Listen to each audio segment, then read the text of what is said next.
विस्मरण होना मृत्यु समझे उपासक। नाम को पकड़ लीजिए। कह रहे अवशेषानाम यन्नाम कीर्तते सर्व पातकै, कोई भी अपराध कोई भी पाप नहीं बचेगा, नाम सबका नाश कर देगा, बस जपते रहिए। जैसे सिंह के सामने दहाड़ में न हिरन टिकता है, न कोई भेड़िया टिकता है, सब भागते नजर आते हैं। ऐसे ही राधा राधा राधा, तो अपराध पाप दुर्वासना सब भाग जाती है हृदय से, हृदय निर्मल हो जाता है। पर निरंतर दीर्घ काल, श्री पातंजलि जी कह रहे सातु दीर्घ काल निरंतर सत्कार सेवितो दृढ़ भूमि, आदर से दीर्घ काल तक निरंतर जपा जाए। यन्नाम कीर्तनम भक्त्या विलाप मनुमत्तमम मैत्रेयाशेष पापानाम धातु नाम उपावकः। यदि कहीं भावपूर्वक नाम जपा जाए तो बहुत जल्दी नाम का प्रकाश हो जाए। पर भावना हो तो चिंता मत करना, भाव कुभाव अनखालशहु नाम जपत मंगल दिस दसहु। पर यहां कह रहे हैं यदि भावपूर्वक जपा जाए तो आंसू निकलने लगेंगे, राधा राधा राधा, और रोने का मन होगा। असल आपसे पूछा जाए क्यों रो रहे हैं तो आपके पास कोई उत्तर नहीं होगा, मुझे कुछ याद आ रहा है या किसी या कुछ नहीं, आप उत्तर नहीं दे पाएंगे, बस आंसू चल रहे हैं। सर्वोत्तम साधना नाम की, जैसे धातु को शुद्ध करने के लिए अग्नि में डाला जाता है, जलाकर मल रहित कर देती है, ऐसे नाम से एक अग्नि पैदा होती है, साधक उसको सहे। जब अग्नि जैसे होती तो ताप होता है, ऐसे नाम जपने से हृदय में एक जलन पैदा होगी जो तुम्हारी दुर्वासनाएं छुपी उनको भस्म करेगी। उस समय आप विचलित मत होइएगा, गंभीर धैर्यपूर्वक उस ताप को सह लीजिएगा। विश्वास कीजिए अनंत जन्मों की जलन मिट जाएगी अगर सह गए। अगर मनुष्य नाम के बल से इस जलन को सह जाए तो फिर नरक यंत्रणा, मां के गर्भ में जाना, ये सब खत्म हो जाएगा। देखो हम बड़े बड़े कष्ट सहने के लिए तैयार हो जाते हैं जब हमें पता हो जाता है कि अब हमको ऑपरेशन करवाना ही पड़ेगा। अब फिर राजी हो जाते हैं, पैसा दे देते हैं, दस्तखत कर देते हैं कि यदि हम मर जाएं तो आपका कोई दोष नहीं। क्यों? अब वो पीड़ा हटानी है। हो सकता है महीनों बिस्तर में हमें, हो सकता है इन्फेक्शन भी हो जाए, परेशान, पर ऑपरेशन करना ही पड़ेगा। ऐसे ही मान लीजिए अब ये ऑपरेशन करना ही पड़ेगा, जन्म जन्मांतरों से हमारा भव रोग बढ़ चुका है, अब ऑपरेशन के लिए तैयार हो जाइए। ऑपरेशन के लिए तैयार क्या होता है? चीड़ा फाड़ा जो लगेगा, सुन्न का सुई लगेगा, बड़ा कष्ट सहना पड़ेगा, महीनों बिस्तर में पड़े रहना पड़ेगा, पर हम वो करेंगे अब, क्योंकि इस रोग से निवृत्त होना है। ऐसे ही हमको विकारों से जलना पड़ेगा, हमको प्रियजनों की भावनाओं से बचना पड़ेगा, हमको अपनी प्रिय भावनाओं से बचना पड़ेगा, हमको अकेला अकेला पूरे विश्व से युद्ध करना पड़ेगा, तब भव समुद्र से पार होता है। भवरोग से क्या अकेला? इस मार्ग में कोई किसी का सहयोगी नहीं होता, पक्का समझना।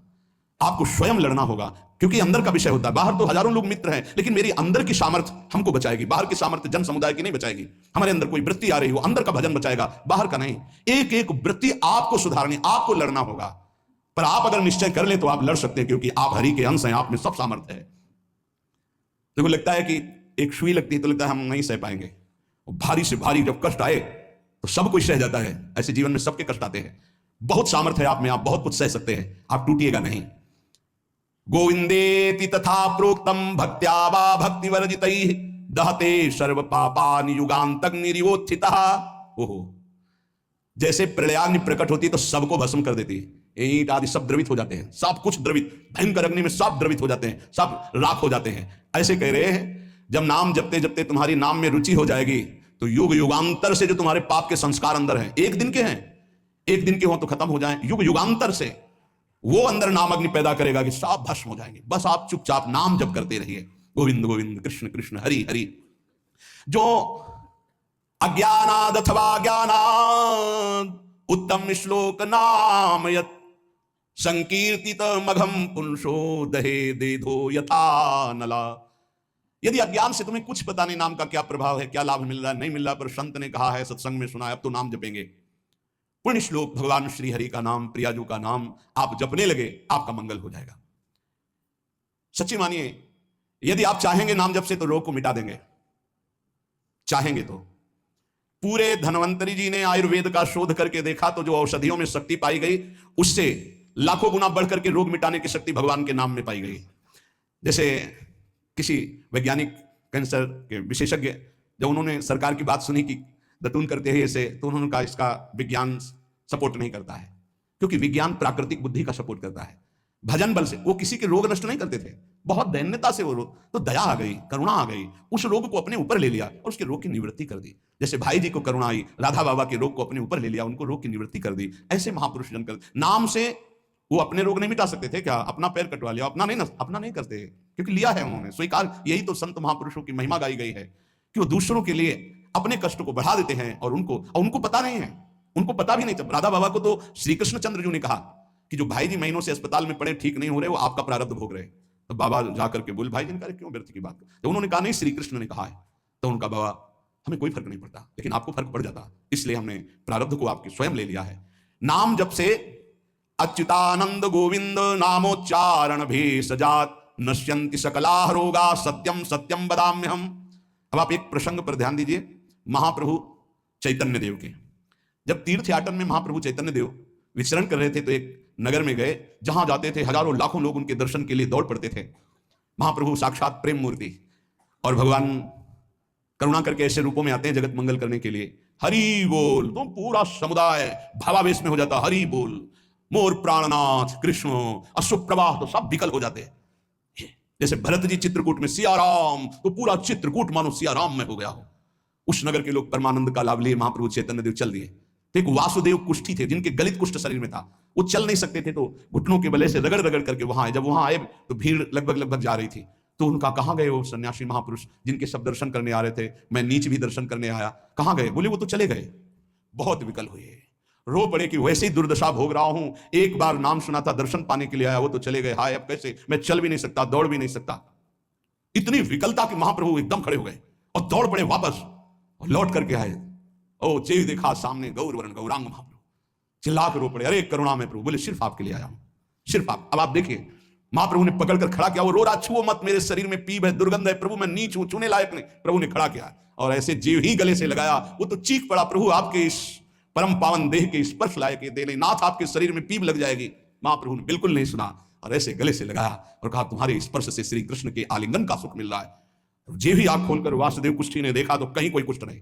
वैज्ञानिक मानेंगे इसे, आप चैतन्य चरित्र में पढ़ लीजिए, जे भी महाप्रभु चैतन्य देव ने आलिंगन किया, एक भी कुष्ठ का दाग नहीं रह गया। क्या हुआ? कृष्ण नाम का प्रभाव। एक आत्महत्या करने जा रहे थे, गलित कुष्ठ था, भाई जी के पावन चरित्र में पढ़ लीजिए। तो कंबल ढके हुए, वो उनको किसी ने कहा कि मरने से पहले एक बार भाई जी के पास चले जाओ, ऐसे महापुरुष के दर्शन करके ही मरो जब तुम्हें मरना ही है तो। पर एक बार उनका उद्देश्य था कि भाई जी के पास जाएगा तो इसका विचार बदल जाएगा, आत्महत्या का जो है ये विचार नहीं रहेगा। भाई जी ऑफिस में थे, किसी ने कहा कोई बहुत अपने शरीर को ढके हुए, केवल आंख दिखाई दे रही और रो रहा है, कह रहा है एक बार भाई जी के दर्शन करा दो। भाई जी तत्काल भावावेश में हो गए और बुलाया, हाँ क्या सेवा करे, क्या बात, आप क्यों रो रहे हैं? उन्होंने कहा कि प्रभु मैं बहुत पापी और नीच हूं। नहीं नहीं भाई ऐसा मत बोलो, क्या बात है, आप कंबल से अपना मुख क्यों ढके? हटाइए। तो जे भी हटाया तो घाव पीप पूरे शरीर में, गलित कुष्ठ, पापों का बड़ा भारी दंड। सहम गए देखकर भाई जी। उनका नहीं कोई बात। बोले बस मैं आपके दर्शन करके आत्महत्या करना चाहता हूं, कोई भी मुझे कहीं समाज में कोई ठौर नहीं, सब मुझे घृणा की दृष्टि से देखते हैं, इसलिए मैं अपने। भाई जी ने कहा नहीं नहीं, तुम्हारे ऊपर श्री कृष्ण की कृपा है। ऐसे जे ही आलिंगन किया, कुष्ठ गायब, चरित्र में पढ़ ले। क्यों? क्योंकि नाम जब है, संकल्प किया, उसके संपूर्ण पाप नष्ट हुए, भस्म हुए, रोग गायब। रोग कहां से होता है? पाप का दंड है, रोग खत्म हो गया। न शाम व्याधिजम दुखम हेयम नान्यौषधैरपि हरिनाम औषधम पीत्वा व्याधिस्त्याज्यो न संशयः। कितना भी बड़ा रोग हो जो किसी और औषधि से न खत्म हो रहा हो, और नाम जब किया जाए और संकल्प कर दिया जाए कि ये रोग ठीक हो जाए, तो हरिनाम औषधि से बड़ा असाध्य रोग भी ठीक हो जाता है। बोले कर लो अपनी किडनी ठीक, बीमार तो हो आप। तो सच्ची कहते हैं, वृंदावन में बैठे 100 के 100% में 1% भी इच्छा नहीं कि हमारी किडनी ठीक हो जाए। इससे बड़ा साक्ष्य हम नहीं दे सकते, क्योंकि वृंदावन हमारा प्राण सर्वस्व जीवन है। 1% 100 में नहीं कि ठीक हो जाए, जैसे चला रहे वैसे चलाओ। अब इससे हमें ठीक होने का तात्पर्य नहीं, क्योंकि जो ठीक होना चाहिए वो ठीक हो गया। हम भले हैं, बुरे हैं, नीच हैं, अच्छे हैं, जैसे हैं। अपनी प्रियाजू के ठिकाना मिल गया गोरे चरणारविंद का, इसलिए इसकी जरूरत नहीं है। आप चाहे 100 वर्ष रखो, चाहे 1 सेकंड में इसको बुला लो, कोई परवाह नहीं इसकी। 100 गोपाल शास्त्र नाम का रोज पाठ करते थे, गिरिराज जी की परिक्रमा करते थे, पूरा जीवन हो गया था, और पैरालिस आधे शरीर में उनके हो गया। लकवा जिसे कहते हैं, लकवा ही तो कहते हैं हिंदी भाषा। तो हरि बाबा, पूज्य उड़िया बाबा, ये सब जानते थे, इतने बड़े महापुरुष थे। उनके पास गए और कहा बाबा काहे को लीला कर रहे हो? अगर आप संकल्प करो तो पूरे भारत का पैरालिस ठीक हो जाएगा, आप अपने क्यों असमर्थ होकर पड़े हुए हो? तो उनका, बाबा विनोद क्यों करते हो? क्या मच्छर मारने के लिए ब्रह्मास्त्र का प्रयोग किया जाता है? अरे ये शरीर छूटेगा आज नहीं तो कल, इसके लिए भगवान नाम और भजन का प्रयोग करें? नहीं। बाबा मुस्कुरा दिए। पर शास्त्रीय सिद्धांत, यदि आप औषधि से भी नहीं ठीक हो रहे हैं, तो नाम जप कीजिए और संकल्प कीजिए कि रोग ठीक हो जाए। पक्का ठीक हो जाएगा, जब उस पाप की नष्ट करने योग्य आपका भजन बन जाएगा, पक्का ठीक हो जाएगा। आधयो व्याधयो यस्य स्मरणान नाम कीर्तनात् तदैव विलयम यान्ति तमनंतम नमाम्यहम। जिनके स्मरण और नाम कीर्तन से संपूर्ण मानसिक चिंताएं, शारीरिक रोग और भी व्याधियां, वो सब नष्ट हो जाएंगी नाम से। मानसिक चिंताएं, कई लोग ऐसे आए कि मैं डिप्रेशन में था, जब से प्रवचन सुना राधा राधा जपा सब खत्म हो गया। बाहर से सुनकर राधा राधा खत्म हो जाए, अगर आपको कहीं ऐसा है, इसका मतलब आप बात ही नहीं सुन रहे, नाम ही नहीं जप रहे। अरे नाचने का मन होता है। आधयो व्याधयो यस्य स्मरणान नाम कीर्तनात्, कोई भी मानसिक या शारीरिक कष्ट उसे व्यापता ही नहीं जो नाम जप कर रहा है। सच्ची मानिए, आप पकड़िए इस बात को, पकड़िए, नाम जप से सब कुछ ठीक हो। एक बहुत डिप्रेशन में यहीं आए हुए थे, उनको हमने बताया सबके जूते साफ करो, यहां सबकी पादुका साफ करो, बाणी पाठ में बैठो और पाओ श्री जी की जूठन, ठीक हो जाओगे। ये कोई आशीर्वाद नहीं था, ये पाप नष्ट करने की प्रक्रिया थी। जब आप सबकी पादुका साफ करोगे तो आपके सारे पाप नष्ट हो जाएंगे। पर देहाभिमान प्रबल, पादुका हम सबकी, ये बहुत बड़ी बात है। बड़े सौभाग्यशाली हैं जिनको ये रहस्य पता चल जाए कि सब संतों के बाथरूम साफ करने का अवसर मिले, पादुका साफ करने का अवसर मिले, जूठन फेंकने का अवसर मिले, तो अहो भाग्य, जीत गए आप इस माया पर यह बात सबकी समझ में नहीं आएगी, क्योंकि अभिमान नष्ट होता है। जिस समय आप दूसरों की पादुका साफ करेंगे उस समय आपके पाप और अभिमान दोनों का नाश हो जाएगा। भाई बहुत कठिन बात है, बहुत कठिन बात है। सब लोग खड़े हैं और आप उनकी पादुकाएं, और कोई कठिन बात नहीं। आप गुरुद्वारा जो साहब कहते हैं, वहां चाहे आप जितने बड़े पदाधिकारी हो, वहां अगर सेवक हो तो वहां पहले जोरी सेवा मिलती, पादुका की सेवा करो, और सब करते हैं। सर्वरोगोपशमनम सर्वोपद्रवनाशनम शांतिदम सर्वरिष्टानाम हरे नामानुकीर्तनम। गंगा के किनारे पूज्य हरि बाबा विचरण कर रहे थे तो 10 गांव के लोग एकत्रित होकर आए और कहा, बाबा गंगा जी जब बढ़ती तो पूरा हाहाकार मच जाता है, हमारे खेत बह जाते हैं, गांव पूरा जीना मुश्किल हो जाता है, ना कोई इस बात को समझ पा रहा है और ना हमें कोई सामर्थ्य। बाबा कृपा करो, आपके पास तो बहुत लोग आते रहते हैं। हरि बाबा विश्व प्रसिद्ध महापुरुष थे, उड़िया बाबा सदैव साथ रहते थे, अनूप शहर। हरि बाबा ने सबकी करुण पुकार सुनी तो बाबा ने कहा, हाँ हमारे पास एक बहुत बड़ा पावर है, नाम। सुनो, सबको साथ देना पड़ेगा। क्या? बोले बालू का बांध बांधेंगे। हमारे पास पैसा नहीं, हमारा कोई सहयोग नहीं, तो हम बालू का बांध। तो बोले बालू का बांध? गंगा जी? बोले जहां नाम जप करके तसला रख दोगे बालू का, गंगा जी चाहे जितनी बाढ़ है उसको काट नहीं सकती। तो जानते हो अब तो बहुत बड़ा बांध बना हुआ है, उसको हरि बाबा बांध से ही कहते हैं, हरि बाबा के नाम से ही बांध। पर बाबा ने पहला बांध जानते हो काहे का बनवाया? बालू का। भर भर के बालू, नाम उच्चारण हो रहा है, हरे कृष्ण हरे कृष्ण, बाबा ये कीर्तन करवाते थे। और ऐसे तसला फावड़े में भरा जा रहा है, कृष्ण कृष्ण कृष्ण, और रखा जाता है कृष्ण। बोले गंगा जी की सामर्थ्य नहीं कि काट दें। ऐसा ही हुआ, गंगा जी बहुत बढ़ी पर दिशा बदल दी, बांध का स्पर्श ही नहीं हुआ। और आगे चलकर जब पता चला कि बाबा ने ऐसा बांध, तो फिर सब मिलकर सरकार ने भी बहुत सुंदर बांध बना हुआ है, और आज भी कीर्तन अखंड चलता रहता है। बहुत बड़े बड़े महापुरुष वहां बैठ करके साधन भजन भी किए। हरि बाबा उड़िया बाबा जब थे तो भाई जी महाराज, बड़े बड़े संत जाकर वहां सत्संग करते थे। नाम का प्रभाव गंगा जी ने नहीं स्पर्श किया उस बांध को जो बालू का बांध दिया गया। आप समझते क्या है? नाम में अपार। कैसे कोई वैज्ञानिक मानेगा इस बात को कि ये नाम का प्रभाव। रोज नाम कीर्तन में वर्षों से एक भक्त जाते थे। बाबा ने पूछा, देखो अगर संत किसी को पूछते हैं तो आप ये समझ लो कि आपके जन्म जन्मांतरों के सुकृत सफल हो गए कि आप उनकी स्मृति में हैं। वैसे तो दृष्टि नहीं जाती, पर सब जब जहां अपनापन हो जाता है दृष्टि, वो भगत नहीं दिखाई दे रहे, तो उनका प्रभु तो आज ही पधार गए बिना कीर्तन के। ये कोई 200-400 वर्ष नहीं हुए हरि बाबा को गए, अभी बहुत 60-70 वर्ष हुए होंगे। उड़िया बाबा, हरि बाबा, भाई जी सब एक समकालीन महापुरुष है। उनका बाबा, उनका तो विमान बन रहा है, वो तो दाह संस्कार के लिए ले जाए जाएंगे। बोले नहीं, पहले विमान यहां लाओ। बाबा घंटा बजा करके बोलते हरि बोल। मारा घंटा में धोनी हरि बोल का विमान की रस्सी खोल दो। 2-4 बार घंटा जे भी बजा उठ के बैठ गया। बोले ये कीर्तन के बिना कैसे जा रहे हो? अब आप ये वैज्ञानिक कोई मानेगा? ऐसा कैसे हो सकता है? अरे कर तुम अकर तुम अन्यथा कर तुम, जहां सुई का धागा नहीं जाता वहां से अनंत ब्रह्मांड पार कर दे, उसे परमात्मा कहते हैं, उसे भगवान कहते हैं। कीर्तन हुआ, बोले अब जाओ हमारे हरि के पास। तत्काल मूर्छाई, शरीर छूटा, विमान पे चिता। ये हजारों की भीड़ के बीच में हुआ, कोई अकेले एकांत में नहीं हुआ। कई लोगों को प्रश्न हुआ कि बाबा की वास्तविक किडनी खराब है। किडनी के मरीज नहीं है, शरीर किडनी का मरीज है। लेकिन जब हम होते हैं तब किडनी के मरीज नहीं होते, और जब किडनी के मरीज होते तो हम नहीं होते। ध्यान रखना। अभी तुम समझ पाओ तो समझ लो। इस समय हम मरीज नहीं हैं, इस समय डॉक्टर हैं हम। अभी जब इससे उतरेंगे तो मरीज हो जाएंगे, पकड़ लेंगे, लोग खड़े करेंगे। ऐसे बैठे रहेगा, चलता रहेगा। ये केवल राधा नाम का प्रभाव समझो। ये केवल राधा प्रताप है, श्री जी का प्रताप है, ये नाम प्रताप है। जब साधु नहीं रहता ना तो उसकी जीवनी में लिखा जाता है, तो बोले अच्छा ऐसा था, और जब सामने है तब समझ में नहीं आता, माया समझने नहीं देती। यही माया का है कि जब तक श्री कृष्ण चंद्रजू अपने परिकर में रहे द्वारिकापुरी में, तो जल्दी कोई जान ही नहीं पाया कि ये द्वारिकाधीश बने हुए अनंत ब्रह्मांडों के स्वामी है।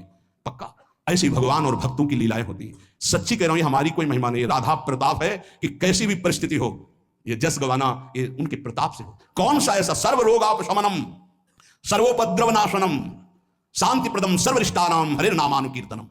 कोई भी अरिष्ट ग्रह नक्षत्र भूत प्रेत लोग कहते हैं हमारे घरों में बाहरी चक्कर है, 1 घंटा का नाम कीर्तन करवाओ, कोई चक्कर रह जाए तो बताना। नाम कीर्तन नहीं करवाओगे, पक्का हमें पता है। इसमें श्रद्धा हो सकती है तुम्हारी कि ले जाओ ये गाड़ देना घर में, लेकिन नाम कीर्तन जो लोक परलोक सर्व पाप का नाश करने वाला, नाम संकीर्तनम जैसे सर्व पाप प्रणाशनम, जहां तक नाम कीर्तन जाएगा वहां तक सबका मंगल होगा। मीरा जी को एक भूतिया घर में रखा गया कि अब ऐसे नहीं मरी तो यहां तो भूत ही मार डालेंगे। मीरा जी ने गिरधर को विराजमान करके जे भी धूप आरती की, धूप की गंध जितने भूतों को लगी सब परम पद के अधिकारी बन गए, सब परम पद के अधिकारी। क्या भगवत आराधना, कौन सा ऐसा अरिष्ट है जिसका नाश ना हो जाए, लेकिन कोई समझते नहीं। राधा राधा राधा, नाम के बल से, भगवत चिंतन के बल से सब कुछ ठीक हो जाता है। सच्ची कह रहे, सब कुछ ठीक हो जाता है। संकीर्तमानो भगवान अनंतः। एक बार जो हमारे सन्यासी गुरुदेव भगवान थे, बिल्कुल साधारण बात, गांव के लोग, महाराज जी हमारी भैंस बहुत बीमार हो, वो मर गई तो हम गरीब आदमी मर ही जाएंगे, क्योंकि उसी के दूध से परिवार चलता है। हम छोटे थे, गुरुजी के पास नीचे बैठे थे, गुरुजी तखत में थे। अरे भैया हम तो कोई पशु के डॉक्टर थोड़ी हैं। कहा स्वामी जी हमें पता है आप कर सकते हो। एक अपनापन होता है। तो ऐसे नारियल का कमंडल रखा था, नारायण नारायण नारायण कटोरी में डाला और कहा लो भैंस को पिला देना। अरे भैंस ठीक हो गई। अब जितने भैंस हो गाय के सब वहां भीड़ लगने लगे। गुरुजी ने कहा भैया पशु के डॉक्टर थोड़ी, वो बेचारा गरीब आदमी था, ऐसा कह रहा। संकल्प कर ले और संत कह दे तो क्या नहीं हो सकता, क्या नहीं हो सकता, जाओ तुम्हारा मंगल हो जाए। तो उनके पास भजन है, उसके बल से मंगल हो जाता है। ऐसा थोड़ी कि वो कोई सिद्धि जानते कि तुम्हारा रोग नष्ट कर देंगे, जाओ तुम्हारा मंगल हो जाए। उनके पास नाम बल है, उससे हो जाता है। जब अनंत महिमाशाली भगवान का नाम जब किया जाता है तो नाम चित्त का मार्जन करके, जैसे सूर्य उदय होता है तो अंधकार नष्ट हो जाता है, ऐसे हृदय में ज्ञान प्रकाशित कर देता है। इतना नहीं कि पाप नष्ट कर देता है, विघ्न नष्ट कर देता है, विशुद्ध ज्ञान प्रकाशित कर देता है। नातः परम कर्मा निबंध कृंतनम मुमुक्षताम तीर्थ पदानुकीर्तनात् नायत पुनः कर्म सुसज्जते मनु रजस्तमोभ्याम कलिलम तथोन्यथा। एक बड़ा रहस्य की बात इसमें कह रहे हैं। जो हमारा प्रारब्ध भोग है ना, नाम से इसको 1 मिनट में मिटाया जा सकता है, किसी के भी, अपने या दूसरे के। लेकिन हम बहुत बड़ा प्रारब्ध मिटा रहे हैं। अनंत जन्मों के कर्म संस्कार जो हमें बार बार जन्म मरण के चक्र में फंसाते हैं, आखिरी जन्म होना है, इसलिए इस शरीर के प्रारब्ध तो सह लेते हैं और आगे के जितने पीछे के जितने सबको भस्म करके भगवत प्राप्ति कर लेते हैं। इस रहस्य के कारण बड़े बड़े संत अपने शरीर के प्रारब्ध को नहीं मिटाते हैं। यद्यपि सामर्थ्य उनमें है, ऐसा नहीं कि नहीं मिटा सकते, बड़ी सामर्थ्य है। कैसी कैसी सामर्थ्य भाई जी महाराज के चरित्र में पढ़ करके आप देखो, अभी कोई बहुत वर्ष थोड़ी हो गए भाई जी को अंतर ध्यान गए। कैसी कैसी सामर्थ्य सिद्ध महापुरुषों में हुई है नाम के बल से। लेकिन उनके शरीर में, जिस दिन बाबा का शरीर पूरा होना था, अंतिम समय था, सुबह उठे, ऐसे सत्संग हाल में आए और कहा आज तो स्मशान होगा। किसी को समझ में नहीं आ रहा था, बोले आज स्मशान होगा, किसी को समझ नहीं। अपने आप बैठ गए। जो भागवती कथा कह रहे थे आनंद चैतन्य ब्रह्मचारी, उनसे कहा कि आप रुको, और 2 श्लोकों की व्याख्या की। यद्यपि आत्मा का जन्म मरण नहीं होता, जन्म है अविनाशी है। दूसरा, जिसका जन्म होता है उसका मरण निश्चित होता है, इस शरीर का। व्याख्या की, पद्मासन लगा के बैठ गए, कहा शुरू करो। किसी को कुछ समझ में नहीं आ रहा। 5 मिनट बाद ही घटना घटती है। आश्रम में ही रहने वाला ठाकुरदास या भगवान दास, जो भी उसका नाम हो, जैसे नाम था, वो आया और कहा मोर पंख नहीं तुम नहीं। वो गया और गड़ा सा लेकर, जिससे चारा काटा जाता है, 6-6 इंच के घाव बाबा के हो गए। इतनी रफ्तार से मारा कि पूरी सभा लगी थी। पार्षदों को तो कुछ होश ही नहीं कि हो क्या रहा। सामने एक बुढ़िया माई बैठी थी, वो दौड़ गई और ऐसे पकड़, बुढ़िया माई उसको ऐसे पकड़ लिया। तब पकड़ते पकड़ते भी 5-6 गड़ा से बाबा के फव्वारे खून के से आखिरी बाबा के मुख से निकला ओ शांत। हृदय विदीर्ण हो गया कि अरे ये क्या लीला है, क्या वो जान नहीं रहे थे कि ये होने वाला है। पूज्य स्वामी श्री मग्नानंद सरस्वती जी महाराज हमने बताया है, सुबह बैठे और क्या सुनो, जैसे शरीर हमारा छूटे ना, एक ऐसा बॉक्स जैसा बनाना और उसमें पधराते समय सोचना कि भगवान विष्णु अपने शेषशैया पर शयन करने जा रहे हैं और गंगा में प्रवाहित कर देना। अच्छा भाई, तो तुम लोगों में कौन कौन हमारे साथ चलेगा? अपने शिष्यों से कहा। तो सबसे बड़े शिष्य शिवानंद स्वामी थे। तो उनका सरकार जहां आप हो, हम बोले नहीं तुम नहीं, तुम विज्ञ हो, समस्त हमारा आंतरिक ज्ञान तुम्हें प्राप्त हो चुका है, तुम जन समुदाय को ज्ञान प्रदान करोगे। और कौन कौन चलेगा? 10 लोगों ने कहा कि आपके साथ ही हम चलेंगे। ये किसी को पता नहीं था कि आज ही घटना घटने वाली है। ठीक है। ठीक 2 बजे बाबा सरकार लघु शंका के लिए निकलते थे, आसन से हटकर फिर आसन में बैठ जाते थे। जेवी लघु शंका के निकले तो एक बावरा आदमी जो वही आश्रम में ही आकर के टिका था, सबको लगता था ये कुछ खतरा पैदा करेगा। वो गांजा पीता था, कुल्हाड़ रखता था साथ। बाबा सरकार रोज अपने भोग से दूध उसे पिलाते थे। जेवी लघु शंका को निकले 8-10 कुल्हाड़ ऐसे महापुरुष के जो अस्थि मात्र हो रहे शरीरा, योग के पुंज एक ही समय में कई जगह पाए गए। ऐसे सिद्ध महापुरुष मग्नानंद सरस्वती जी महाराज एक ही समय में कई जगह पाए गए। बाबा सरकार को लहू लुहान हो गया। आए उस स्थिति में सब अधकटे अंग सिद्धासन में बैठ गए। वो पीछे आया और जिन 10 लोगों ने कहा था साथ चलेंगे साहब को मार के, और जिन लोगों को बाबा सरकार ने कहा था नहीं, एक भी खरोच उनके शरीर में नहीं आई और भाग गया। मानो काल ही ऐसे, उनको पता था।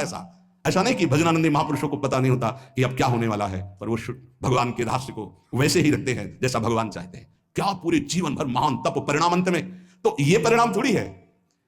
भगवान करुणा निधान बड़ी प्रसन्न मुद्रा में पीपल के नीचे, बहेलिये ने देखा श्री चरण का तलवा तो ऐसा उसको भ्रम हुआ कि हिरण का मुख और माला तान के बाण भगवान के चरणों में। जो ही नजदीक गया देखा द्वारिकाधीश भगवान कांप गया। भगवान ने कहा मम इच्छा कह दीन दयाल। तुरंत दिव्य विमान आया और उससे कहा इसका फल है कि तुम परम पद में जाओ।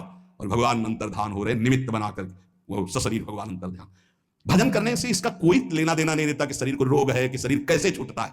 इतने महामहिम बक्सर वाले पूज्य मामा जी महाराज, अद्भुत संत, जिनको मामा जी ही इसलिए कहा जाता था कि जानकी जी पर दृढ़ भाव था, मेरी बहन है, मेरे बहनोई राम जी हैं। शायद इनमें से किसी लोगों ने दर्शन किया, बहुत ही करुणामूर्ति। अगर कोई वैष्णव झुकता है तो लाठी रख करके प्रणाम करें। हमने काशी में और यहाँ वृंदावन में भी बड़ी सभा में सर्वश्रेष्ठ सम्मान दिया जा रहा था। और जब उनको बोलने को हुआ तो उन्होंने कहा माँ अपने गोद पर बेटे को बैठा लेती तो ये कोई सम्मान बेटे का नहीं होता है, ये माँ का दुलार होता है। ऐसे आप सब महापुरुषों ने ऐसी वाणी, ऐसी दैन्यता, और शरीर कैसे पूरा हुआ जानते हो। जा रहे थे भगवत कथामृत पान कराने, गाड़ी का ऐसे राधा अंतिम शब्द था जो पास थे, राधा बरसाने से दर्शन करके गए थे, राधा किस हेतु से कैसे जाते हैं इसका निमित्त नहीं, कहां जाते हैं ये बात है। श्री जी के पास गए। नाम सब साधनाओं की त्रुटि को पूरी कर देता है। इसीलिए कल शाम के बहुत आर्त भाव से कह रहे थे कि 10 मिनट घर में कीर्तन कर लिया करो, आपके कमरे का वातावरण भागवतिक हो जाएगा यदि आप कीर्तन कर लेंगे। पर सुन लीजिए हमारी बात, माइक से कह रहे हैं तो भी नहीं सुनाई दे रहा है, नहीं सुनाई दे रहा है इसका मतलब आप कर नहीं रहे। अगर करते हैं तो सुन रहे हैं आप।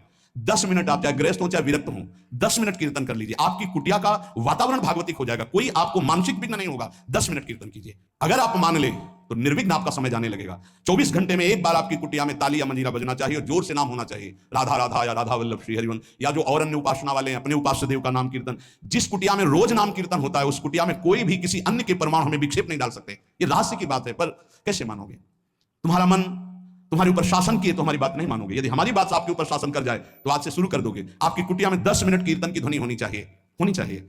जैसे बड़े भाग्यशाली जन हैं, कई वर्ष पहले ये हुआ कि जिस कॉलोनी में रह रहे हैं उस कॉलोनी में कीर्तन होना चाहिए। आज भी कीर्तन, कितना सुख मिलता है जब आसपास ये राधा नाम का कीर्तन करते हैं तो हृदय और 50 लोग पीछे चलते हैं नाम कीर्तन करते हुए, पूरी कॉलोनी में गूंजता है नाम कीर्तन। आप अपनी कुटिया में अपने मंगल के लिए, अपने वातावरण अनुकूलित के लिए, जो आपके दिमाग को भागवतिक बना सके, 10 मिनट नाम कीर्तन कीजिए, मान लीजिए, फिर आप परिणाम देखिए। जोर जोर से नाम कीर्तन कीजिए। नाम से समस्त त्रुटियों की पूर्ति हो जाती है। मंत्रस तंत्रस तच्छिद्रम देश कालार्ह वस्तुतः सर्वम करोति निश्चिद्रम नाम संकीर्तनम तव। जैसे आप मंत्र जप कर रहे हैं तो आपकी कोई त्रुटि हो गई है, कई तरह की त्रुटि हो जाती है। आप मंत्र जपते जपते कोई बोल दिए, कोई बात कर दिए, निषेध है मंत्र में, जब तक माला पूरा ना हो जाए तब तक नहीं। वैसे भी मंत्र में मान लो कोई शब्द ऐसा जो आप त्रुटि कर दिए हैं, तो जहां आप माला पूरा करें कि 11 माला हो गई, हमारा 21 माला हो गया, तो 5 मिनट नाम कीर्तन करें, तो जितनी भी त्रुटि होगी मंत्र जाप की वो पूरी हो जाएगी। ऐसे ही यज्ञ है, कुछ भी अनुष्ठान है, उस अनुष्ठान के बाद 10 मिनट नाम कीर्तन कीजिए, वो पूर्ण हो जाएगा। कोई भी त्रुटि आपके फल में बाधा नहीं पहुंचा पाएगी यदि नाम कीर्तन हो जाता है हर अनुष्ठान के बाद। यश स्मृत्या च नमोक्त्या तपो यज्ञ क्रियादिषु न्यूनम संपूर्णतामेति सद्यो वंदे तमच्युतम। कोई भी सत्कर्म में न्यूनता हो गई हो, नाम कीर्तन बाद में कर लो, उसकी पूर्ति हो जाएगी। भगवान अच्युत का नाम सर्व मंगल करने वाला है। भगवान का जो नाम जब करता है तो भगवान उसके ऋणी हो जाते हैं, भगवान ऋणी हो जाते हैं। क्या या बकाया रह गया, जब भगवान ऋणी हो गए, आप राधा राधा राधा प्रियालाल ऋणी हो जाएंगे।